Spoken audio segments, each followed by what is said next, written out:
My grandmother was Alice Ski, the first woman filmmaker in the world.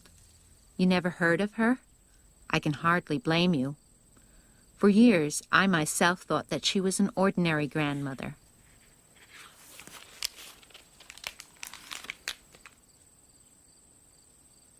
She had a cloud of white hair and wore funny hats and had soft, soft hands that I loved to stroke.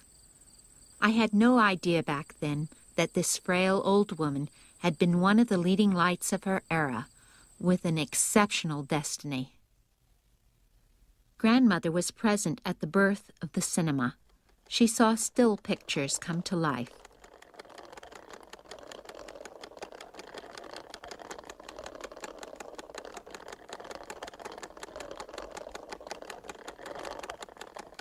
In fact, her youthful smile was immortalized in the very first moving pictures.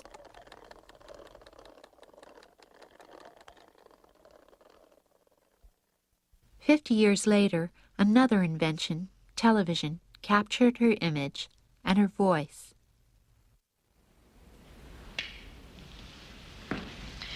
Will you not give me makeup? You look lovely.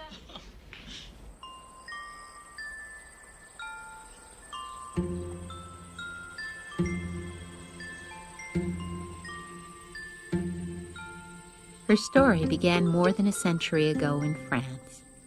She was born on the 1st of July, 1873, in Saint-Mandé, near Paris. She spent a happy childhood in Chile, where her father was a bookseller, until he lost everything and had to move the family back to Europe.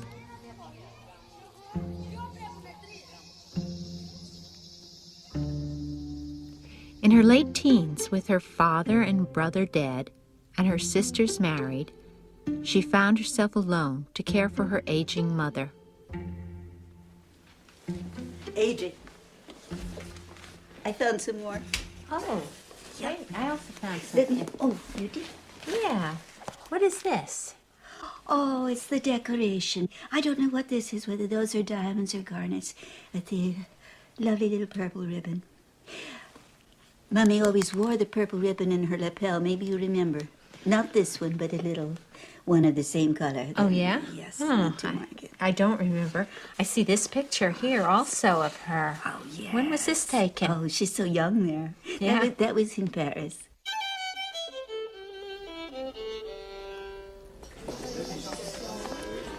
J'avais un ami et ça a été, je dois dire, mon premier amour. I had a friend. He was my first love, but he was 75 years old.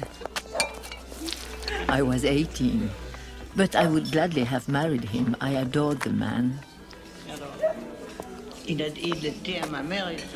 One day he said to my mother, the best thing for Alice would be to learn shorthand typing. It's something new and she could become a secretary in a company. And so I did. I learned very quickly. My teacher was the stenographer for La Chambre des députés, the French Parliament.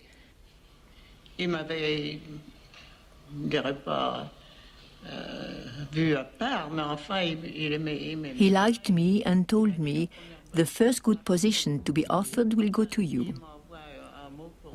He soon sent word that there was an excellent position with Monsieur Richard at la Société de Photographie, which was not called Gaumont at the time. I arrived by heart pounding to apply for the post and was told that Monsieur Richard was not there. Noticing my disappointment, the person said, perhaps you could see Monsieur Gaumont, his representative. He was not yet the head of the company. Gaumont said, you come highly recommended, mademoiselle, but for such an important post, I fear you are too young. So I said, I will get over that. He laughed and said, yes, alas, you will. She was thrilled with her new job. She was young, and life spread before her, filled with promise.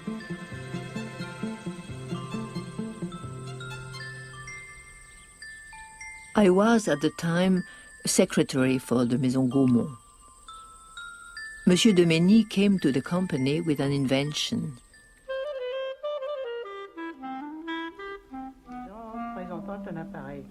Gaumont, a man of science, immediately recognized the value of this device and began to manufacture one. Unfortunately, while we were still working on it, the Lumière brothers, who were friends with the people at Gaumont, came by with an invitation. I was in the office, and as a courtesy, they invited me as well. We went, I believe, to la Société d'encouragement aux sciences. The Lumières had put up a sheet and were cranking a small machine. We saw emerging the well-known classic footage of the exit from the Lumière factory. We returned very enthusiastic about the invention, but somewhat dismayed because work on the cinema apparatus of Domenech was already well underway. However, we persevered, and soon Gaumont developed a projector. The great discovery was, in fact, finding a method of projection. At that time, people were still filming street scenes, a train pulling into the station, etc. I was the daughter of a bookseller, and I loved books. I had read a great deal, and I had done some amateur theater, and I thought something better could be done. So I suggested to Monsieur Gaumont that I film a few scenes. He said, "It seems like a silly, girlish thing to do, but you can try if you want, on one condition, that your office work does not suffer."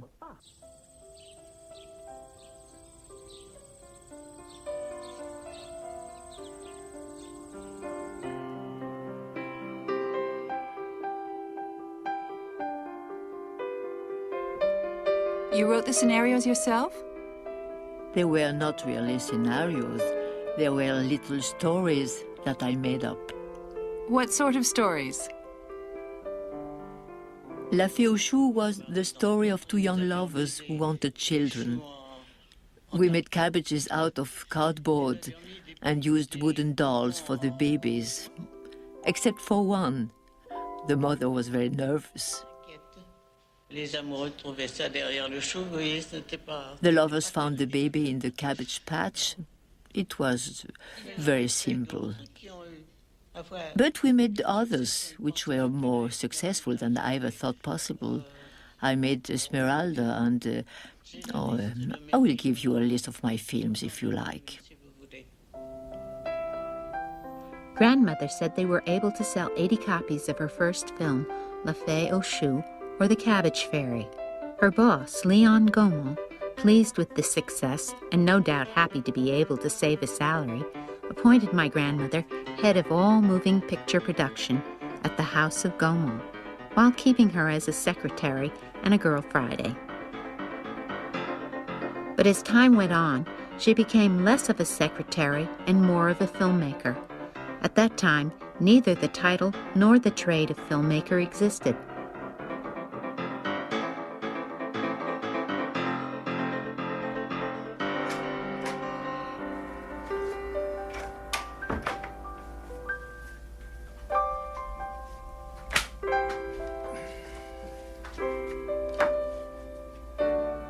Alors Léon Gaumont, qui est-ce? Il est à peine plus âgé qu'elle, il a 9 ans de plus qu'elle. Léon Gaumont was only 9 years older than she. He was an engineering wizard, a visionary, the first to come up with sound and color. Film was initially tinted by hand, then through a new process called trichrome. He opened the largest cinema in the world, the Gaumont Palace, and introduced a complete entertainment package, including newsreels. Alice Guy, que lui apporte-t-elle? Alice Guy contributed her enthusiasm, her energy. For the first time in the world, a film would be written, produced, and directed by the same person. And 70 years before the new wave, even before the phrase entered the vocabulary, we had a cinéma d'auteur.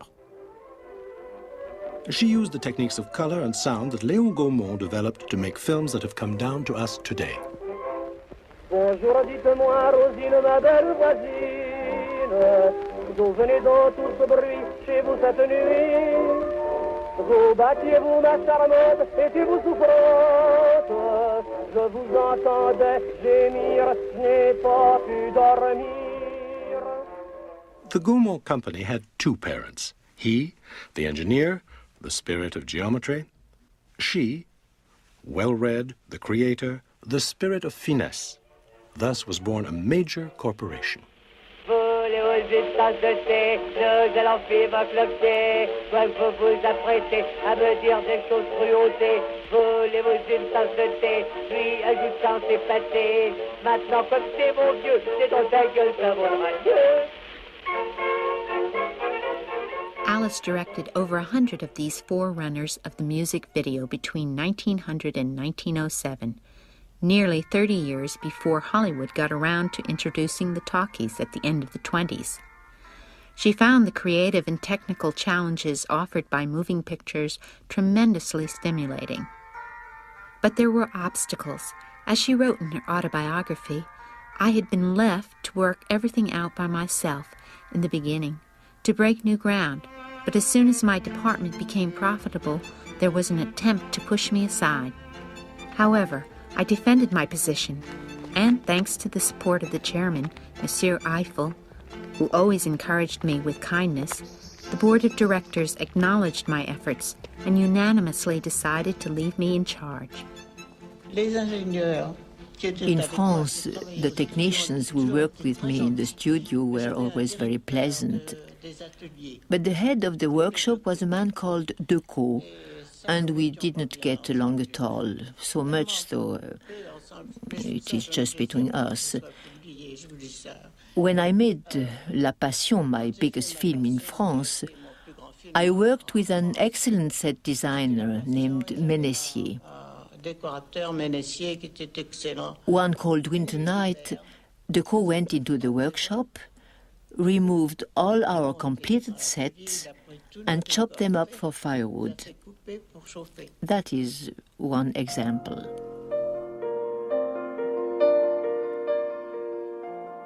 Her greatest success in France was her film of the life and passion of Christ. It was a very long film for 1906, 35 minutes. There were 25 different sets and hundreds of extras.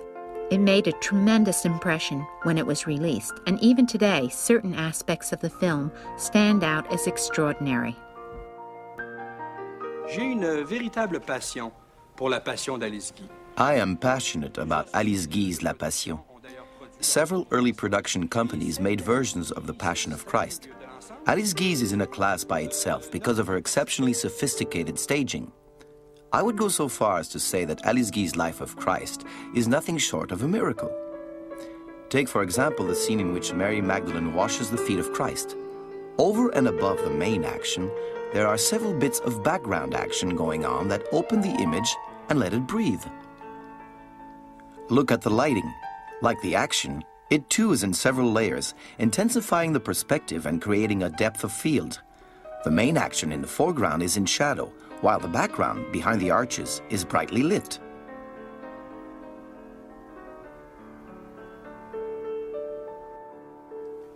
À l'époque du cinéma des premiers temps, on avait souvent recours à un bonimenteur. In the early days, movie houses often employed a dramatic commentator to stand at the foot of the screen and tell the story as the images flicked by. Judas Iscariot, having betrayed Jesus, arrives with a group of soldiers disguised as ordinary citizens in order to approach our Lord without arousing suspicion.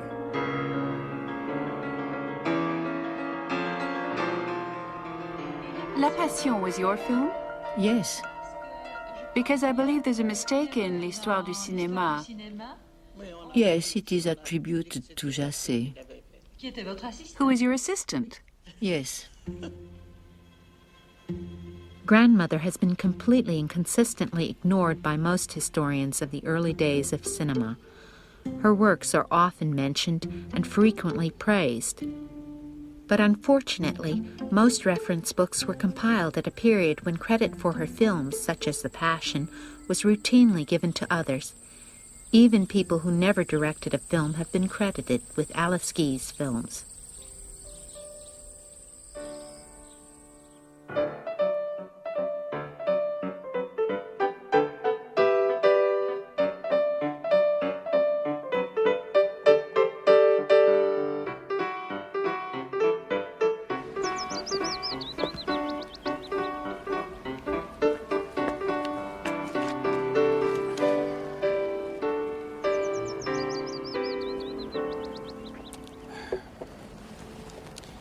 For 11 years, Alice Guy was head of production at Gaumont. She supervised script preparation, set design, costumes. She oversaw the work of all of the company's film directors. In addition, she was herself a director and very often a scriptwriter. It is absolutely incredible that a man, Léon Gaumont, gave such enormous responsibilities to a woman 50 years before women had the right to vote in France. One reason for this, no doubt, is that he didn't realize, no more than anybody else, the phenomenal importance that cinema would have in only a few years. The fact that Guy was a woman, in my opinion, is partly responsible for her absence from many film histories. And yet it was she who, along with Ferdinand Zecca at Pathé, was one of the first heads of production in a major studio. It was she who set the Gaumont house style, for example, by using real locations in many of her films. It was she who trained the other pioneering filmmakers at Gaumont, such as Louis Fayad. For Guy, cinema was a process of exploration and discovery. She is one of the most important figures in the history of French cinema, and it is really sad that she is so little known today.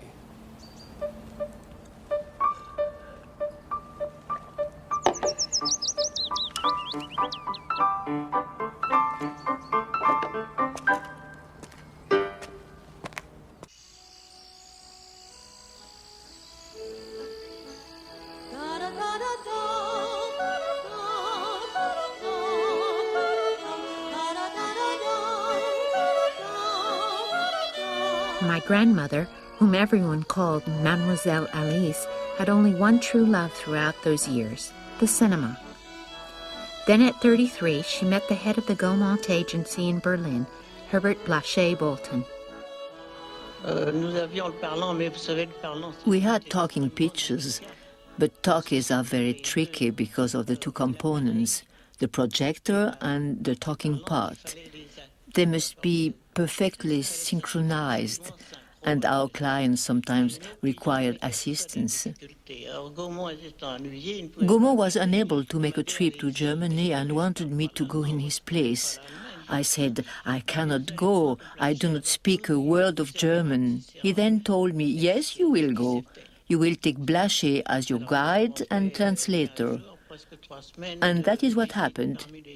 We spent 2 or 3 weeks visiting clients to explain the process, to get things well underway, and... You got married? We did not marry then, but he asked me to marry him.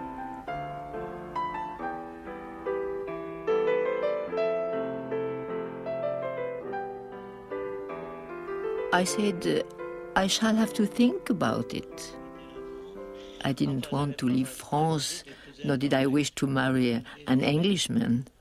The English are not noted for their joie de vivre.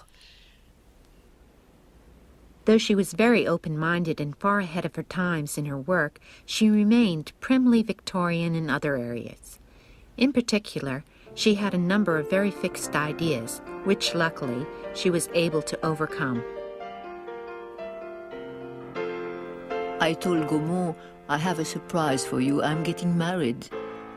He said, I have a surprise for you too, I'm sending you to America to introduce the talking picture. He had already chosen Blache to go. And so we went to the United States.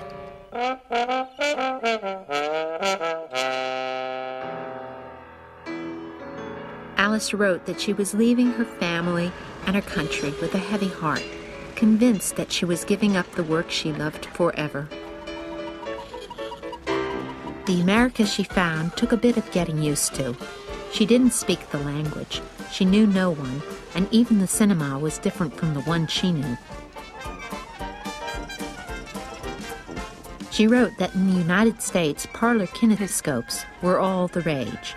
These devices had no projector. One viewer at a time watched an endless loop of film wind past a magnifying lens. Gaumont came over to set things up. He purchased a little studio in Flushing on Long Island, and he began. He wanted to make talking pictures, musicals in particular, and he gave the job to my husband. I helped, of course, but I was not his employee, and that was fortunate, for if I had been, I should never have been able to begin my own studio.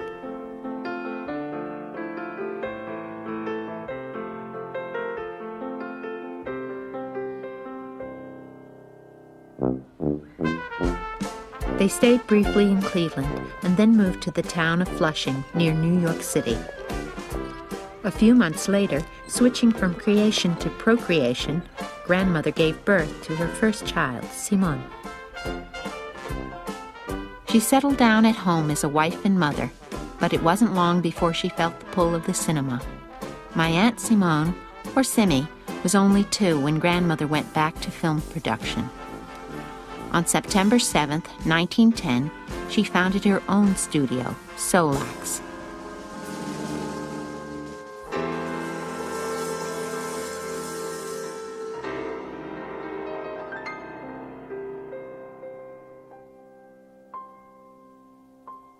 Grandmother loved tearjerkers, sentimental stories like Falling Leaves, the tale of a little girl whose older sister is gravely ill.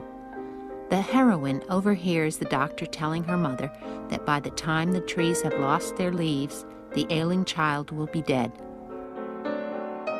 Hoping to save her sister's life, the little girl slips out at night to tie the leaves back on the trees.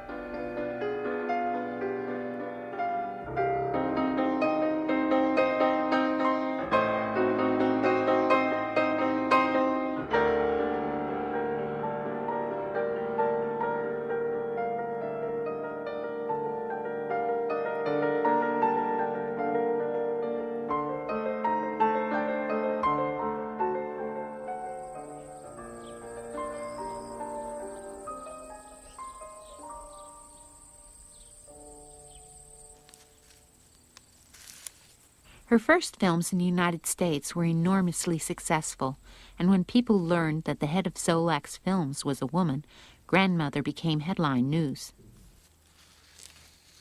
In 1912, she was the only woman in the U.S.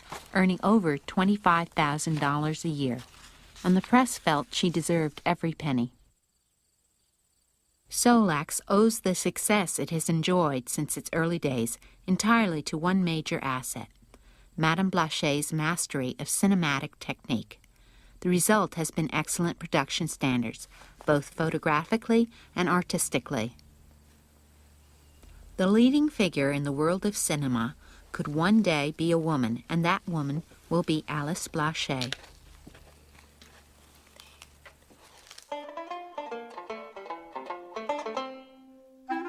Now rich and famous, happy with a husband she loved and a child she adored, grandmother, heavily pregnant in this photo, proceeded to expand both her studio and her family at once. The baby, my father Reginald, and the new premises both burst on the scene in 1912. At its new site, Solax would become the largest studio in the United States.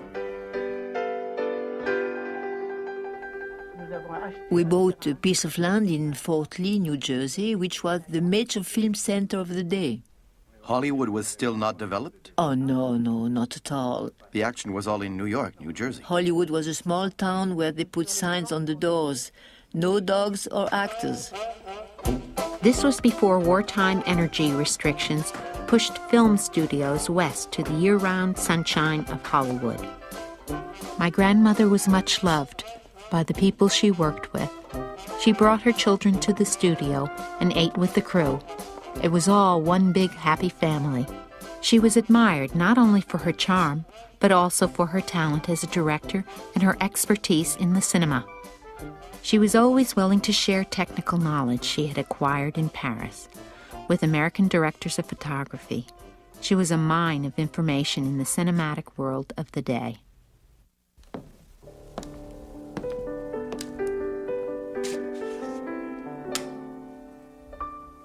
Early film reviewers, early film commentators, they were lavish in their praise of Alice Guy Blache's artistic accomplishments.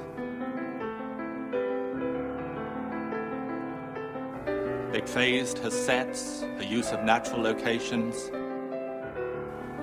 There seemed to be nothing she couldn't accomplish. After all, she'd built her own studio.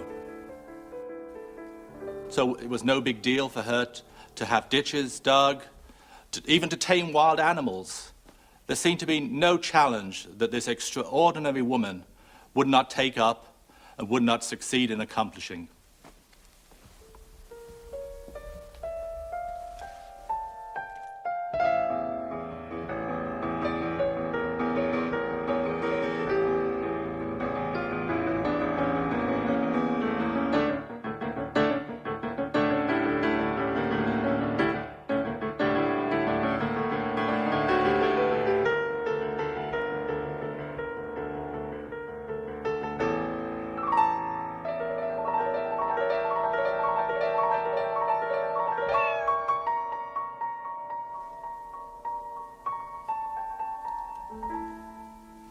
Alice Guy Blache strived for increasingly more spectacular scenes, for more difficult stunts. She knew that was what the audiences wanted, it was what the early reviewers appreciated in her films. It's very hard for us, a contemporary audience, to go back 80 or more years and to understand just how sophisticated these films appeared to audiences back then. We have to bear in mind there were no such animals as stunt people. The actors, the actresses, they did their own stunts. Or else they'd go to the circus, to circus performers, to daredevils to perform any sort of special tricks that might be needed. Many of the early filmmakers, they used models. When Alice Guy Blache wanted to blow up a boat, she used a real boat. She didn't worry about the danger, and in fact, her husband, Herbert Blache, was seriously injured in the explosion. We have to bear in mind that what today seems a cliché was not a cliché back then. Pioneers such as Alice Guy Blache, they were discovering cinema, they were discovering the potential of filmmaking. What they discovered, we now take for granted. We now use as part of the everyday process of filmmaking. Why, even the star system. That began back in the early years of this century when filmmakers such as Alice Guy Blache, they would hire a group of performers who would stay with them, and gradually their names, their faces became known, and they became stars. I worked with marvelous stars. Petrova, for example. She was very popular because of her great beauty and her elegant carriage. She was a theater actress, quite a woman. One day, I wanted her to play a scene of jealousy. She said, "Madam, I never do scenes of jealousy. When the bloom is off the rose, it is I who cast it aside." I said, "Ah, indeed." One of the first major actresses created by the star system was Olga Petrova, very popular in the teens and 1920s, but totally forgotten today. She was almost unique in the film industry in that she was a feminist. She would only play strong women on screen, surgeons, doctors, intellectuals. Alice Guy Blache first directed Madame Petrova in 1915 in a film called The Tigress, and together the two women made 4 other films together. It must have been a formidable collaboration. I remember back in the mid-1970s when Alice Guy Blache's autobiography first appeared, Madame Petrova wrote me a fascinating letter about working with the director. Since I didn't know anything about directing or directors, the question of the filmmaker's sex never occurred to me. If it had, I would have concluded that as shrewd a businessman as the producer Weber wouldn't risk investing in a neophyte like me if he wasn't sure of Madame Blache's abilities. She never lost her dignity or calm. during rehearsals and shooting. She had a velvet glove, but was capable of using an iron hand if necessary. Personally, I never saw her use it in the 4 films she directed me in. I never heard her shout into the megaphone. She obtained better results by getting her artists to obey and respect her. I worked with a French actor, the brother of Capellani, and I put signs all around my studio which said, "Be natural." That is all I wanted from my actors. And he said to me, "Do you achieve that?" It took me 10 years to learn to be natural. Be natural. You know, it seems such obvious advice today, but for film actors and actresses back in the teens, it was anything but. Back then, they posed for a motion picture, just as you'd pose for a still photograph. They were shot full body, and they pantomimed. But by telling her performers to be natural, Alice Guy was able to move in for close-ups. She was able to show body movement, expression.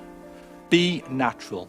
With those 2 simple words, Alice Guy Blache transformed the art of screen acting for all time.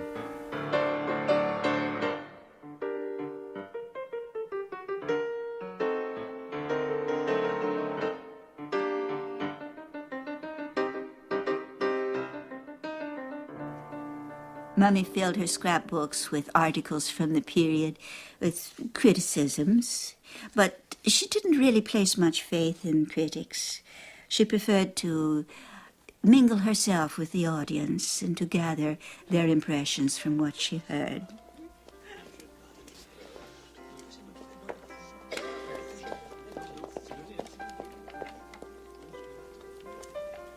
As for the articles about her, Mummy said they were often quite informative. She learned many details about her own beginnings, her background, her family, from the imaginations of her commentators. But really she hated falsehood, and she tried to correct everything herself. She would correct the people, and she would write in the margins of written work to correct things. If she were here, she'd have a good deal to say about me.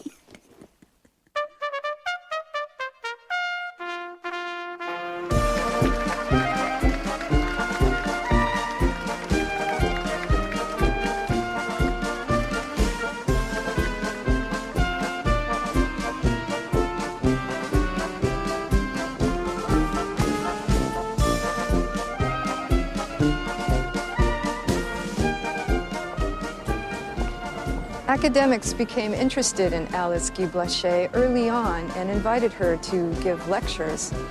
Having been the only woman filmmaker in the world for 17 years, she was something of a curiosity.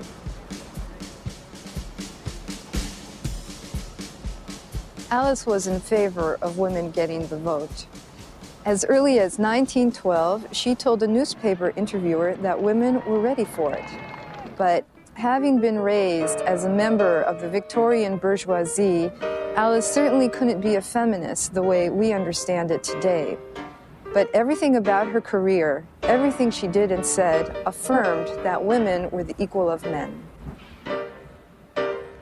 In 1914, Alice wrote in the film journal, Moving Picture World, "It has long been a source of wonder to me that many women have not seized upon the wonderful opportunities offered to them by the motion picture art to make their way to fame and fortune as producers of photodramas. Of all of the arts, there is probably none in which they can make such splendid use of talents, so much more natural to a woman than to a man, and so necessary to its perfection."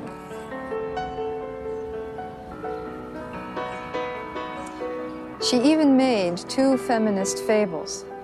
Unfortunately, neither of them seems to have survived, but one can nevertheless detect in some of her films that have been conserved a different perspective on the world. One could even say a female perspective.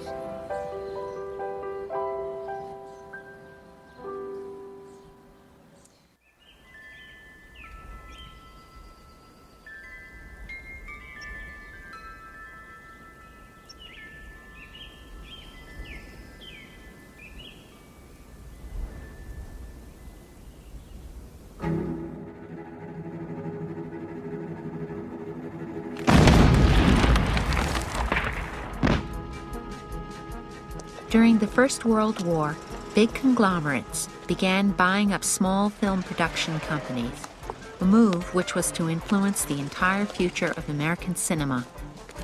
Perhaps believing that grandfather would be better able to navigate through the minefields of fierce commercial rivalry, my grandparents made major changes in their lives.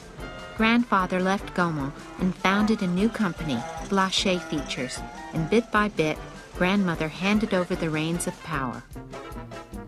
However, grandfather's negotiating skills were no match for his rivals. The story goes that without consulting his wife, he practically gave away the rights to one of her films to a distributor who had convinced him it was worthless. This film, The Lure, was one of the biggest box office hits of its day. Grandmother said that it didn't take much to make a man question his wife's talent.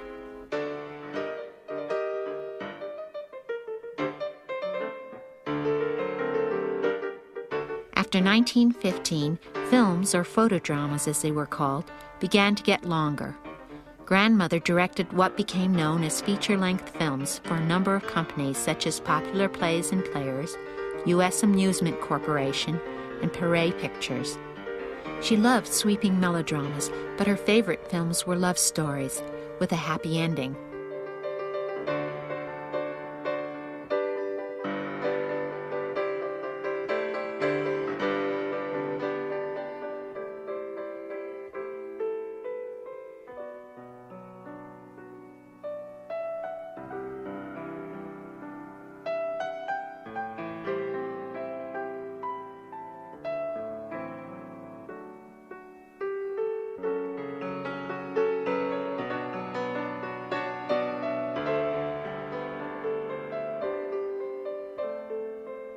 Yet her own love story did not end happily.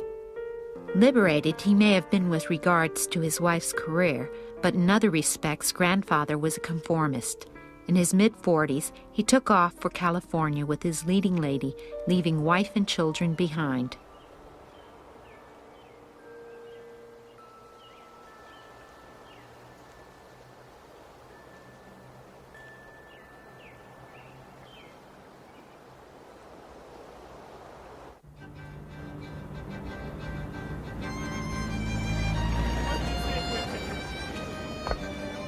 In an attempt to patch things up, Alice joined him briefly in Hollywood and even worked for him on 2 films.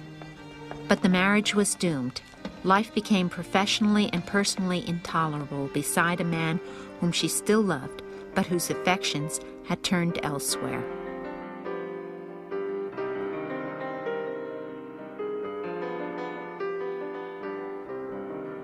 At the time of my grandparents' separation, independent companies throughout the United States were being bought up, and they received several tempting offers. However, they didn't approve of the way the big conglomerates operated. According to Alice, there was a lot of dishonesty and intimidation, so they turned down arrangements which might have proved extremely lucrative. In any event, working together became more and more difficult, and in the throes of a crumbling marriage, grandmother had no strength for battle on other fronts. I found the record of the auction with what seem now quite pitiable little prices for things. The auction of what? The auction of her furnishings when she was obliged to sell her studio. The studio at Fort Lee was seized to cover back taxes that the new tenants had neglected to pay, and all my grandmother's possessions were auctioned. She watched her whole life being sold for a pittance and carted off.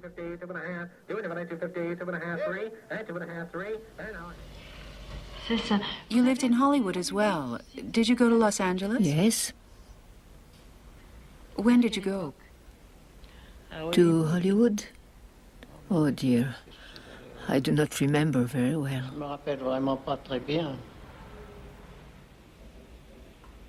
Hollywood was probably etched in grandmother's memory, but it's easy to understand why she would try to forget this dark period in her life.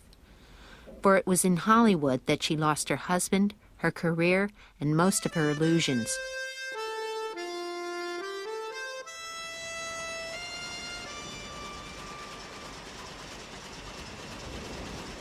She wrote, "They say that America takes back whatever it gives you. Hopeless and penniless, I resolved to return to France with my children."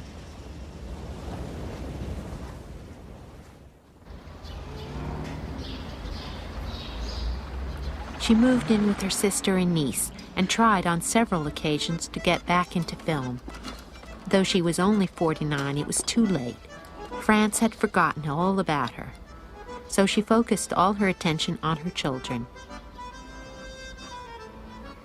My Aunt Simmy, whom I called Tante C, said that grandmother moved heaven and earth to raise her 2 children in some degree of comfort.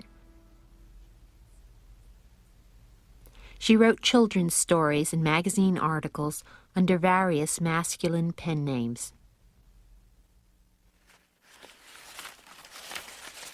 Now, this is a story she wrote I see. in intention for children, promoting a mistaken myth that wolves will chase people in their sleigh, and you have to throw somebody out to distract the wolves. She would only sign her own name to screenplays. Unfortunately, none of her scripts found a producer during the hard years between the wars in Europe, where money for film production was scarce and opportunities for career women even scarcer. Later, Tante C got a job at the American Embassy and began to support her mother.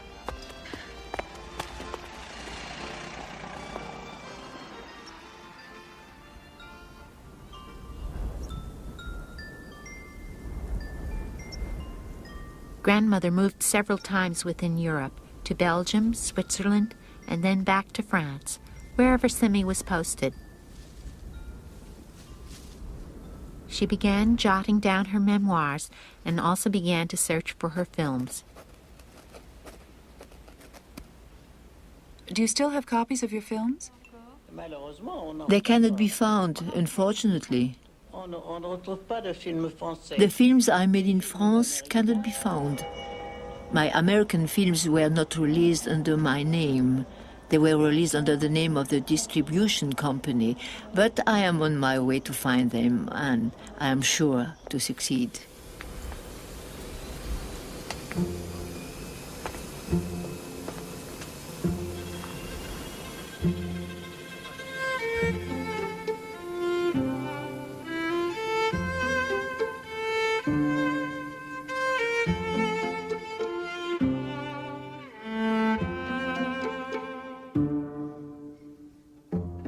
My grandmother was 83.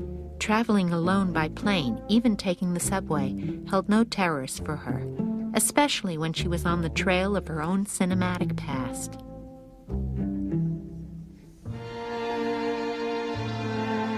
She was one of the most prolific filmmakers in the early days of cinema. She had a hand in an estimated 700 films in France and the U.S. as director, scriptwriter, producer, or all three. She directed dramas and westerns and a slew of slapstick comedies before Max Sennett, Charlie Chaplin, and Buster Keaton, whose film debut was in one of Grandfather's films. She loved to experiment. She worked in almost every style, format, and genre. I made westerns, all kinds of things. I even learned to twirl a lasso. Exhaustive research has found only a scant 50 films scattered all over the world. Unfortunately, Grandmother herself was unable to trace any of her American films and only found a few from her days at Gaumont.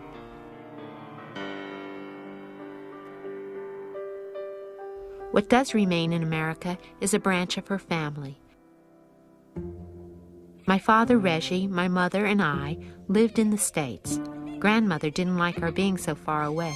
She wanted to bring the family together again.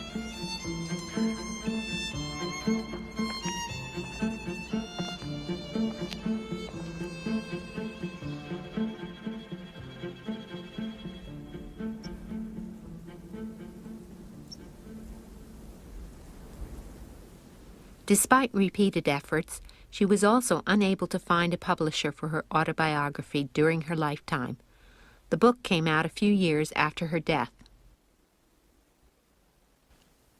She tried to publish it as what it in fact is, simply a few memories from the earliest part of her life, you know, with a few sketches of the later part, just barely indicated. She tried to publish this, and she was rejected over and over. I kind of remember Simi saying that, being quite angry they were quite cruel, that they hadn't published it, and it was so long. There were so many of the publishers. Mommy, was not really used to dealing with publishers, book publishers, although she had published a good deal in magazines. Many of them would lead her on and pretend to be considering this very carefully, and then ask her for a lot of money. Oh, and to try this, yes, in order to publish it. They asked her yes, for money? A vanity publication it would have been, and she was too proud for that. Right, and so she would try somebody else, and this happened really several times, and unfortunately, it would take a long time each time. While the little show went on between the publisher and poor Mummy waiting in the wings, Victor Bashi, who recently wrote a book on my grandmother and who met with her over a number of years, said that despite all the troubles she'd endured, she was not in the least bitter. The only title she claimed was that of the first woman filmmaker in the world, a title no one could dispute. After all, she was the only woman filmmaker for 17 years, but one which she was forced to defend more than once on both sides of the Atlantic. Grandmother and Tansi came back to the States for good in 1964. After suffering a series of strokes, Grandmother died in a nursing home on March 24, 1968, at the age of 95. Till then, her mind had been sharp, but after the strokes, she couldn't remember her own name, much less her life as a filmmaker. She had joined in the collective amnesia that shrouded her life and work for so many years.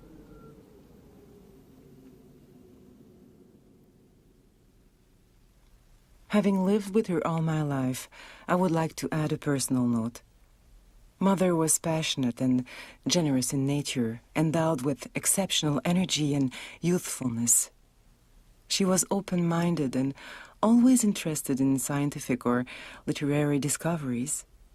Her profound love of nature and enthusiasm for life were contagious. She was more a friend to me than a mother, and I owe her most of the happiness I have left.